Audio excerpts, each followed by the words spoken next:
ever watch your entire life implode through a single Instagram story while you're eating wings and watching baseball? Yeah, that was my Friday night. My name is Tyler, I'm 28, and I run tower cranes in Manhattan. Union job, $40 an hour plus overtime. Real work, where you show up at 6 a.m. and actually build things. Been slinging steel for 6 years now, mostly high-rises and midtown in the financial district. 2 years back, I met Madison, 26, social media manager, the kind of girl who could turn ordering a coffee into viral content. We met at my buddy's housewarming in Queens. She was bubbly, gorgeous, had this energy that made everyone feel like they were in some movie. We clicked instantly. The guys at work gave me grief about dating someone whose job was playing on the internet all day, but I shut that down quick. My crew chief, Rico, actually met her once and said, "Girls got more hustle than half the guys I supervise." Coming from Rico, that was basically a marriage proposal. Should have been red flag number 1, but I was hooked. We moved in together after 8 months, got engaged 6 months ago, started planning this October wedding like we were coordinating the invasion of Normandy. $23,000 down the drain. Venue booked upstate, photographer locked down, the whole 9 yards. The photographer alone was $2,800 because Madison needed someone who understood her aesthetic. I even let her talk me into those stupid sparkler send-off things because it'll look amazing on Instagram. My older sister Maya, 31, warned me straight up, "Tyler, you barely know this girl. She treats real life like it's one big photo shoot." But what did Maya know? She'd been married 7 years to some firefighter in Brooklyn and actually seemed happy. Clearly, she was missing something. Jake, my best friend, was more chill about it. "Bro, she makes you laugh and she's hot. What else you need?" Jake worked construction, like me, ran excavators for the same union. His relationship philosophy was pretty simple. Don't overthink it. Yeah, I guess we were both idiots. Madison worked for different fitness influencers, managing their Instagram, setting up brand deals, basically turning gym selfies into mortgage payments. Her biggest client was some yoga instructor with 50,000 followers who sold $89 personalized workout plans to bored suburban moms. The plans were all the same template with different names left on them, but apparently that counted as personalization. Decent money, though, and she seemed to genuinely enjoy it. The first year was solid. We traveled, laughed a lot, the bedroom situation was great. She posted about us maybe twice a week. I'd roll in from job sites around 4. She'd wrap up her work-from-home social media stuff around 6, and we'd actually hang out like normal people. But around month 18, things got weird. She started obsessing over likes and comments, spending hours trying to figure out why one post got 200 likes while another only got 150. She'd retake the same selfie like 15 times, adjusting lighting and angles like she was documenting the Great Depression. Babe, it's just Instagram, I'd say. Just Instagram, Tyler? This is my career, my personal brand. For someone who managed other people's accounts, that should have been red flag number 2. But I'm apparently slow on the uptake. She started buying ring lights and backdrop setups, turning our bedroom into a makeshift photo studio. I'd come home to find her rearranging furniture for optimal natural lighting and practicing facial expressions in the mirror. The bathroom counter looked like Sephora exploded. The engagement started out fine. She posted exactly one ring photo with the caption, "Said yes to my best friend." I actually thought that was pretty cool. The wedding planning was mostly her thing. I just showed up to taste cake samples and nod at flower arrangements.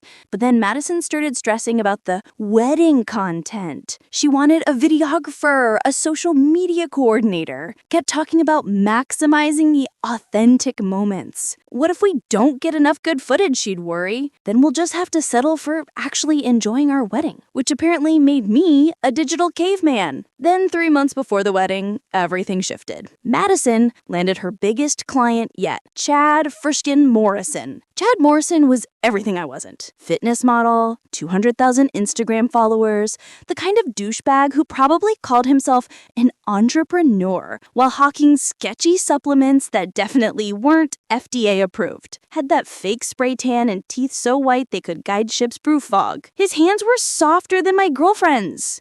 "So you're Tyler. Mads talks about you all the time. Construction, right? That's cool, man. I could never do manual labor all day." Mads, the jerk, was already using nicknames. Actually, I run tower cranes. It's precision work and plus union pay solid. Oh, for sure, bro. Different strokes. I'm more of an inspiration guy, building people up, inspiring them to transform their lives. Dude kept checking his reflection in every mirrored surface while he talked, adjusting his hair, flexing his jaw like he was constantly posing for invisible cameras. Bro couldn't hold a conversation without monitoring his angles. I wanted to point out that I literally built the skyline he posed in front of for his thirst traps, but Madison was giving me those don't you dare looks. Chad kept checking his phone every 30 seconds, probably monitoring his engagement metrics. After he walked away, she immediately went into damage control mode. He's actually really smart, incredibly driven. He built his whole platform from scratch by posting shirtless pics. It's called content strategy.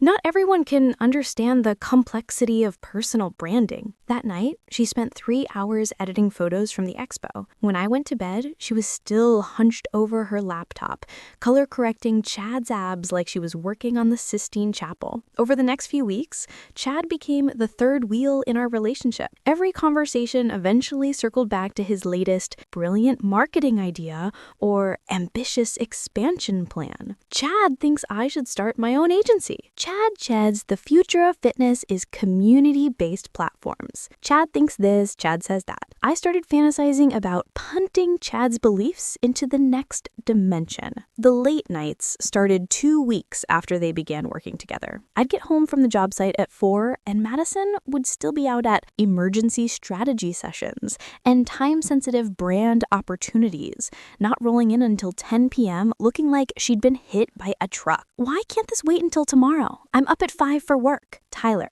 you don't understand the influencer space. Timing is everything.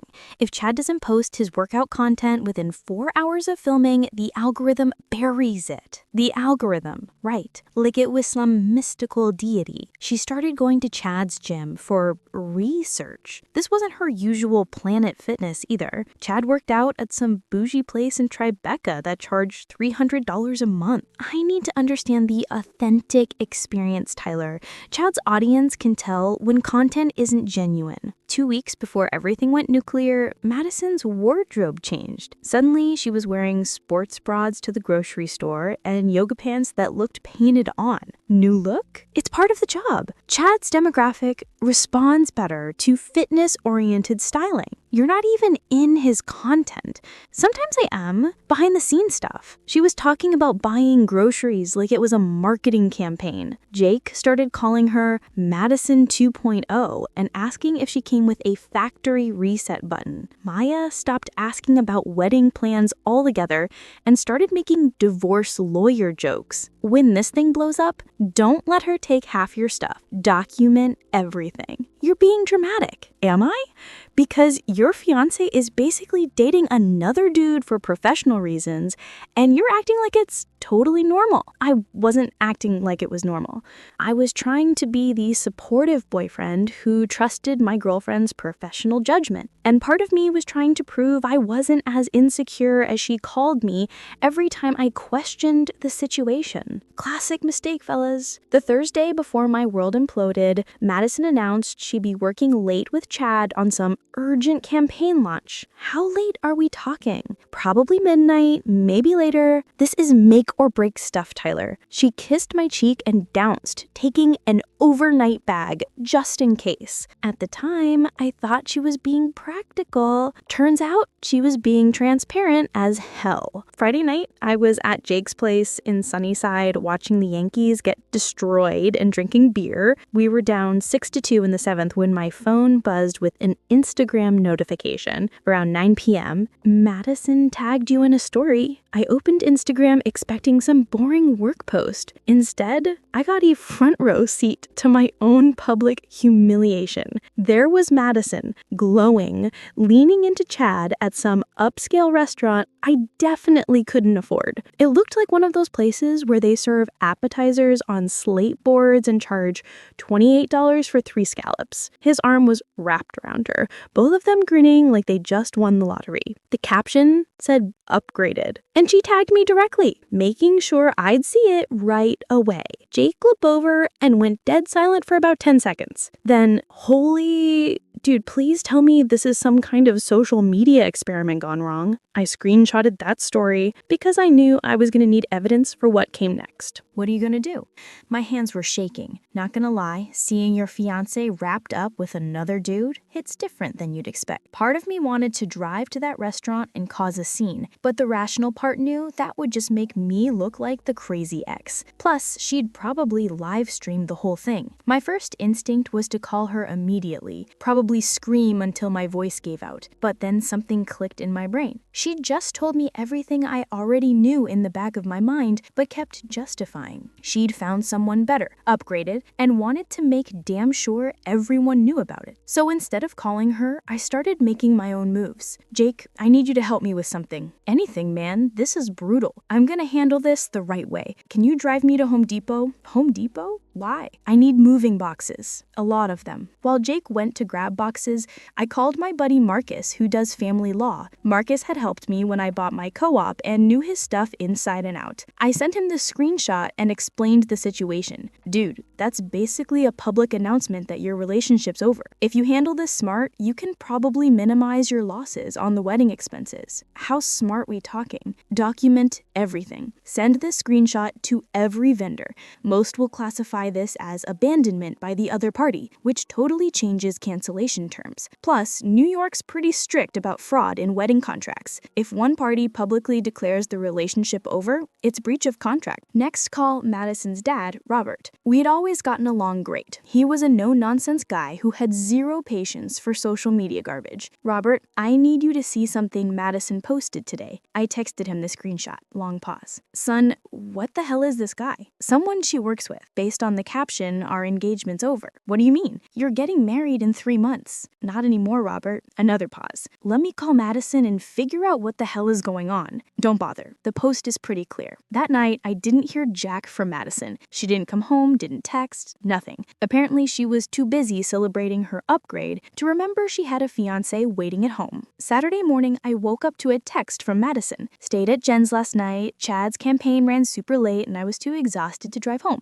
See you later today. Funny how she was still lying to my face. Jake showed up at 10 a.m. with coffee and a grim expression. How you holding up? Better than expected. I got a plan. Please tell me it involves making Shad disappear into the Hudson River. Not yet, but we're canceling a wedding today. I spent Saturday destroying 2 years of wedding planning, and it felt amazing. Called the venue first. Riverside Estate. This is Natasha. Hi, Natasha. This is Tyler Williams.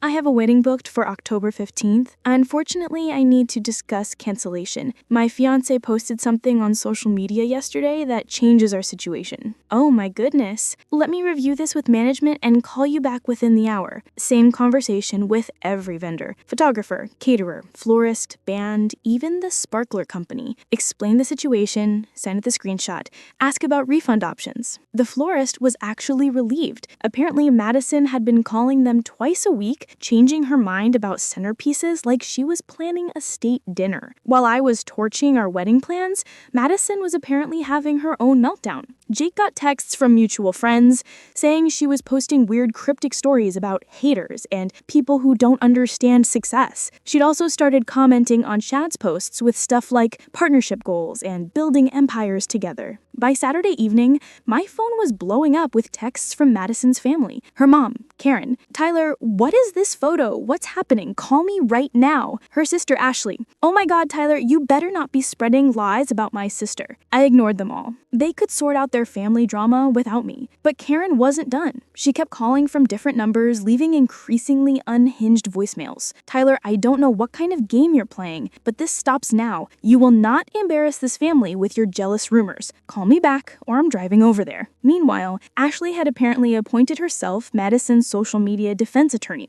She started posting on Facebook about how some men can't handle strong, successful women and how my amazing sister is building an empire while small minds try to to tear her down. She was tagging mutual friends in posts about toxic masculinity and supporting women in business. Madison was calling everyone we knew, demanding they pick sides. Maya got a call around dinner time where Madison screamed about how I was sabotaging her career and couldn't handle her success. She called me laughing her ass off. Dude, your ex-fiancé is completely unhinged.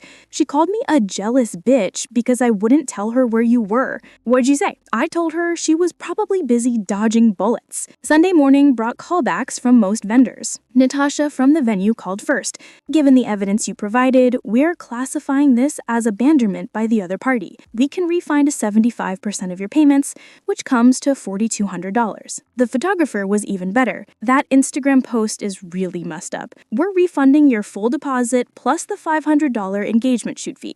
My wife said if I didn't, after seeing that, she'd divorce me too. The caterer refunded $3,100 out of $4,500. The florist gave back everything except a $200 consultation fee. Even the DJ was cool about it. Apparently he had had other couples break up over a social media drama and knew the warning signs. All told, I recovered about $16,123,000 we had spent. Way better than expected and cheaper than divorce. But Madison wasn't done with her public meltdown. She started an Instagram live session Sunday afternoon crying and ranting about how some people can't support women in business. The comment section was brutal. People calling her out for the upgraded post, asking where her fiancé went, generally roasting her for being a train wreck. One comment that got a bunch of likes, supporting women in business doesn't mean supporting cheaters. Jake screen recorded the whole mess. Bro, she's completely lost it. She just spent 20 minutes explaining how posting about dating other men is normal business networking. Sunday evening, my phone rang from a number I didn't recognize. I answered. Tyler, we need to talk. It was Madison, but her voice was different. No need. Your post covered everything pretty clearly. You have no idea what you've done. Chad is furious. My family won't stop calling, and now vendors are saying you canceled our wedding. Yeah, that tends to happen when you publicly humiliate yourself. That post was business, Tyler. You're just too stupid to understand marketing. I'm not too stupid to recognize bullshit anymore. That hit a nerve.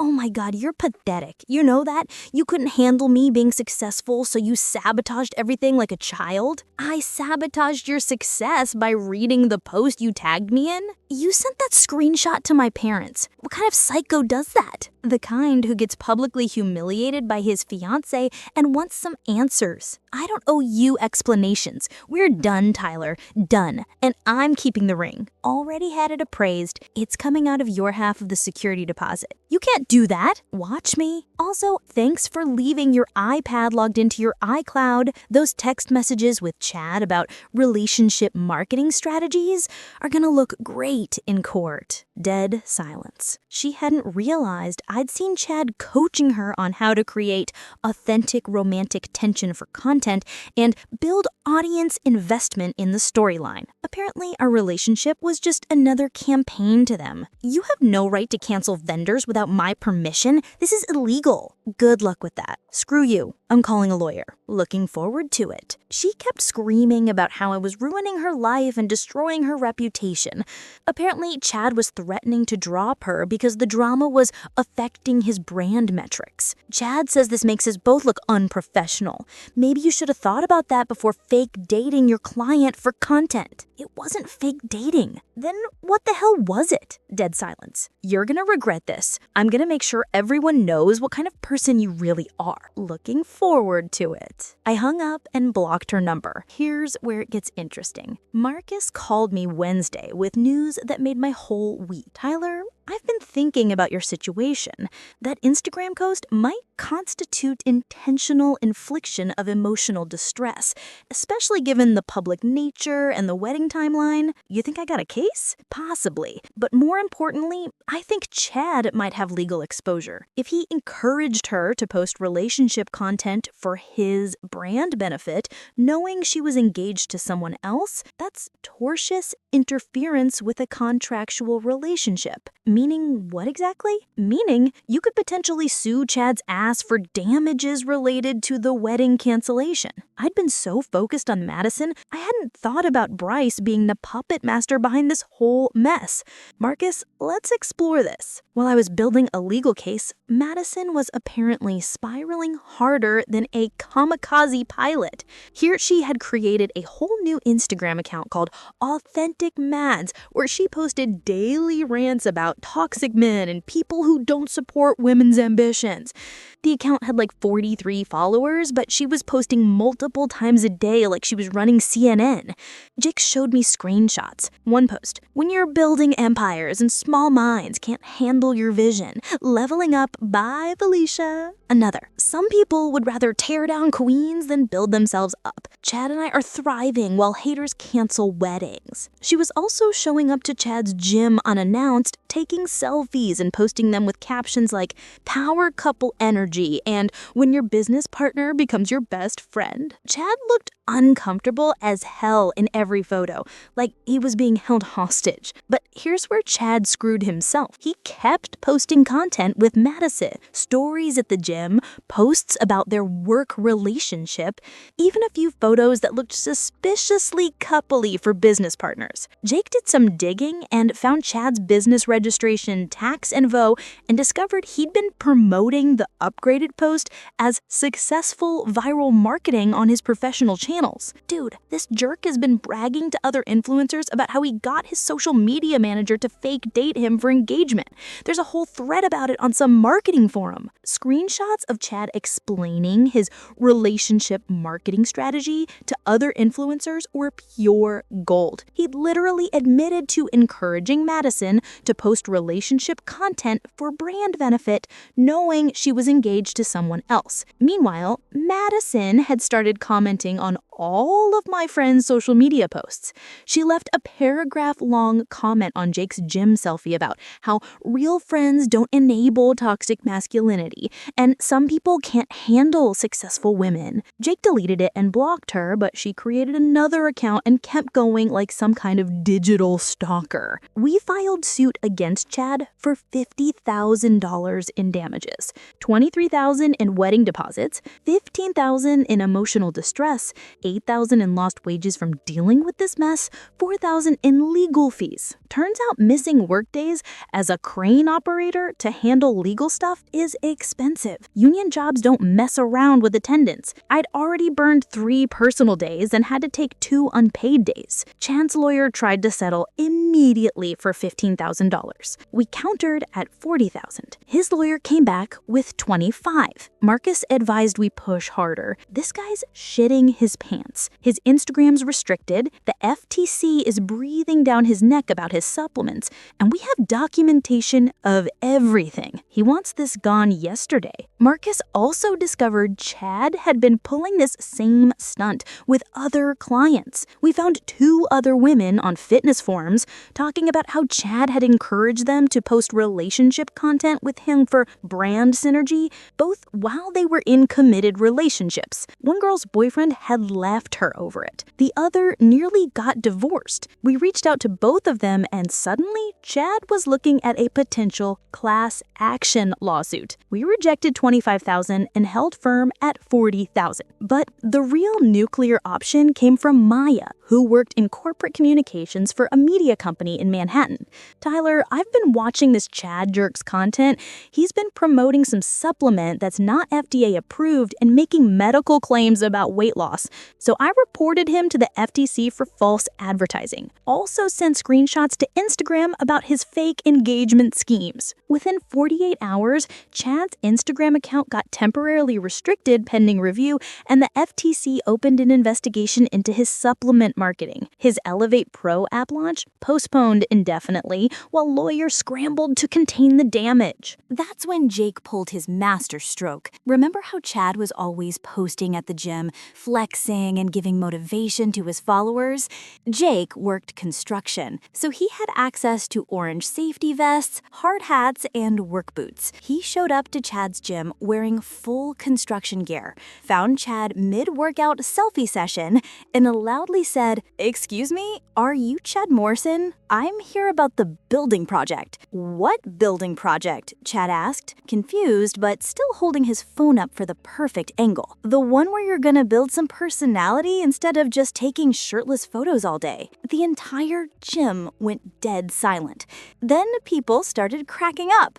Someone in the background yelled, "Boom! Roasted!" Jake walked out like nothing happened, but not before someone recorded the whole thing and posted it to TikTok. Chad never posted another gym selfie after that. That's when Madison completely lost her mind. She started calling Jake, Maya, even my co-workers, screaming about how we were all conspiring against her success. She left a voicemail for my foreman, claiming I was mentally unstable and shouldn't be operating heavy machinery. The kicker? Ashley, Madison's sister, doubled down on social media, posting a Facebook essay titled, "When Men Can't Handle Your Shine," with a whole paragraph about how certain people use legal intimidation when they're threatened by female success. She was sharing articles about toxic masculinity and tagging me in posts about supporting women entrepreneurs. Karen, her mom, escalated to calling my job site directly, demanding to speak to my supervisor about my erratic behavior and harassment of a young professional woman. She also started leaving Yelp reviews for vendors who'd refunded our deposits, claiming they were unprofessional and allowed a disturbed man to cancel legitimate contracts. My foreman called me laughing his ass off. "Dude, your crazy ex thinks we give a shit about your personal drama. I told her if she calls again, we're filing harassment charges." Oh, and her mom called too. Real piece of work. Kept demanding I fire you for emotional instability. Maya got a voicemail too. "You jealous bitch. You can't stand that I'm building something real while you're stuck in your boring marriage. Tyler's gonna realize what he lost. You'll see." Real classy. Maya said. I forwarded it to her parents. 6 weeks after the Instagram story heard around the world, Chad settled for $35,000. His legal fees probably cost him another 20 grand. His account was still restricted. The FTC fined him $12,000 for supplement advertising violations, and his Elevate Pro app never launched. Word got around the fitness influencer community that he was toxic to work with, and clients started dropping him like a bad habit. The final nail in his coffin came when one of his former clients leaked screenshots of him bragging about his relationship manipulation tactics in a private WhatsApp group for fitness influencers. Turns out he'd been coaching multiple people on how to leverage romantic tension for engagement, calling it his secret sauce for viral content. The fitness community tore him apart. Madison lost her biggest client and had to move back in with her parents when she couldn't make rent on the Astoria apartment. Word spread through the influencer community about what happened, and apparently most potential clients weren't interested in hiring someone who torpedoed their personal life for engagement metrics. She'd also gotten herself banned from 3 different gyms for disrupting the environment. Apparently, she'd been showing up places Chad worked out, taking unauthorized photos, and making scenes when staff asked her to leave. The Tribeca gym where she used to do research issued a formal trespassing warning. Robert, her dad, called me one final time. "Tyler, I owe you a serious apology. I saw some text messages. You were right about everything." "Don't worry about it, Robert. I also owe you an apology for Karen and Ashley. I had no idea they were harassing you and your workplace until your foreman called me directly. What'd you do?" I sat both of them down and explained exactly what Madison had done. Karen kept making excuses, saying Chad probably manipulated her. Ashley insisted you were just jealous of Madison's success. So I showed them the text messages. Chad telling Madison Madison to play up the romance angle, create some relationship drama for engagement. Then I asked Ashley how she'd feel if her husband was getting those kinds of messages from his female client. I bet that changed her tune. She shut up real quick. Karen tried to say it was still just business, so I asked her how she'd react if I posted photos with my arms around other women for my construction business networking, and she went dead silent. Then I told them both that if I heard about them harassing you, your friends, or your workplace again, they could find somewhere else to live. Ashley deleted all her Facebook posts that night. For what it's worth, I think you handled this perfectly. Robert turned out to be the only sane person in that whole family. He sent me a check covering my legal fees with a note, "Sorry my daughter turned out to be an idiot." Jake threw me a screwed Chad party 2 months later. Maya made a cake shaped like an Instagram story with upgraded crossed out and dodged a bullet written underneath. I started dating again around Christmas, matched with Natalie, a veterinarian who thought Instagram was fine for keeping up with family, and whose idea of content creation was sending me pictures of particularly cute dogs at work.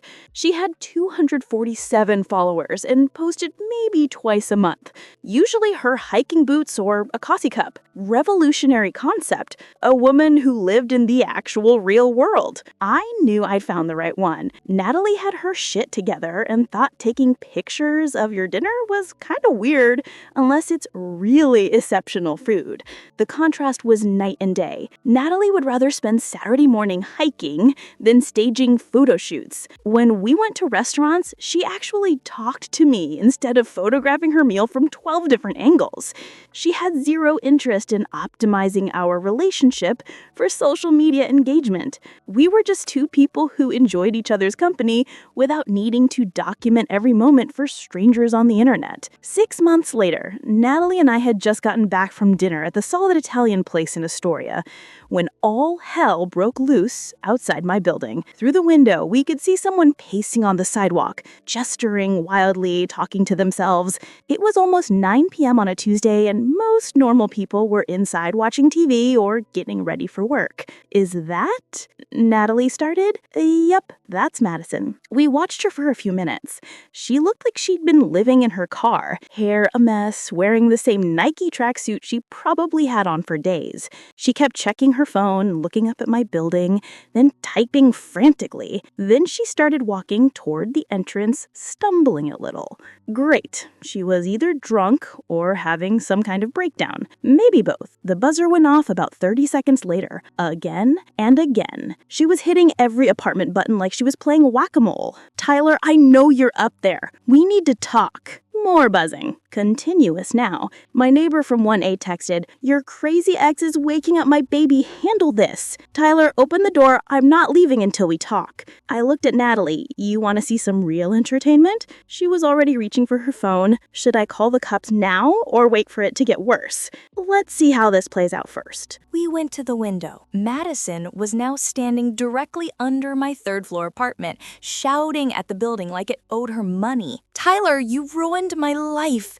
The least you can do is explain yourself." Mrs. Patel from 2B opened her window. She was about 70, had lived in the building for 30 years, and gave exactly 0 shits about anyone's drama. She was also the building's unofficial security system. Nothing happened on the block without her knowing about it. "Hey, crazy lady, some of us are trying to sleep." Madison looked up, squinting at the windows. "Mind your own business, old lady." Mrs. Patel laughed, the sharp, cackling sound that carried across the street. "Honey, when you're screaming outside my building at 9 p.m., it is my business. You look like you've been sleeping in a dumpster. I'm not homeless. I'm a business owner." "Business owner?" Mrs. Patel cackled again. "What business? Making noise? Because you're real good at that.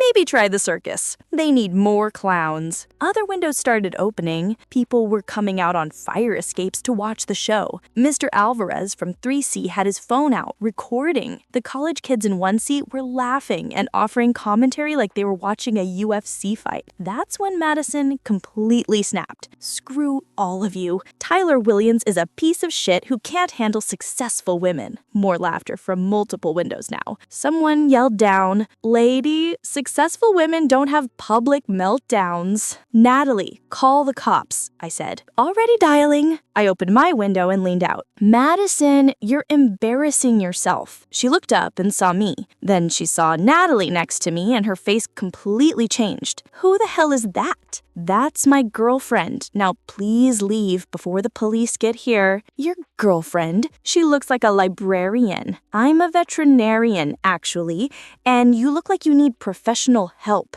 "Oh, so now you're both experts on what I need. Screw you." Mrs. Patel was loving this. "Honey, you're the one having a breakdown on the sidewalk. She is just standing in her own window." "Shut up, old lady. Make me, dumpster girl." That did it. Madison started screaming incoherently while trying to find something to throw at Mrs. Patel's window. She settled on her purse, which opened midair and scattered makeup, receipts, and what looked like granola bar wrappers everywhere. The contents hit the sidewalk like confetti made of desperation. "You threw your purse at a building," I called down. "That's the problem-solving skills that got you here in the first place." "Screw you, Tyler.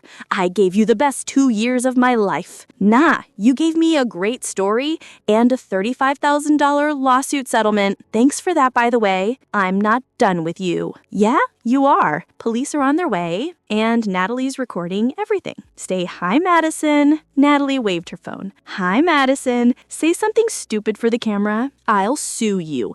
I'll sue all of you. This is harassment." The cops showed up just as Madison was trying to climb the fire escape. 2 officers, looking like they dealt with this every night and had 0 patience for drama. "Ma'am, you need to come down from there. I'm not leaving until he talks to me." "Ma'am, that's trespassing." "It's not trespassing. I used to live here." "Do you live here now?" "No, but then it's trespassing.